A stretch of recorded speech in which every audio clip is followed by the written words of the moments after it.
আমাদের দেশে অনেক ভাই আছে।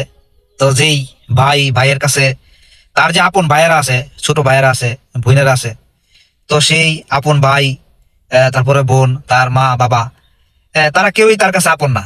তার কাছে আপন হয়েছে তার বউ, তার স্ত্রী, সন্তান এবং তার শ্বশুর বাড়ির মানুষ, তার শালা সুমন্দি, তার জেঠিস, তার শ্বশুর বাড়ির যত আত্মীয় স্বজন আছে, তারাই হচ্ছে সবচেয়ে আপন। মা বাবা আপন না। তার যে আপন ভাইয়া ছেলে আছে মারফেটের, তারাও আপন না, তাদেরকে দেখতে পারে না। মানে শ্বশুর বাড়ির যে আত্মীয় স্বজনেরা আছে, যে শালা সুমন্দিরা আছে, তারা হচ্ছে মানে মারপেটের ভাইয়ের থেকে আপন, মারপেটের বোনের থেকে আপন, মার থেকে আপন শাশুড়ি, তারপরে শ্বশুর, তারা বাপের থেকে আপন। মানে শ্বশুর বাড়ির সবাই ভালো, আর নিজের বাড়ির যে বাপ ভাইয়েরা আছে তারা খারাপ, তারা ভালো না। আর বিপদের সময় একজন ভাইয়ের পাশে কিন্তু একজন ভাই আসে।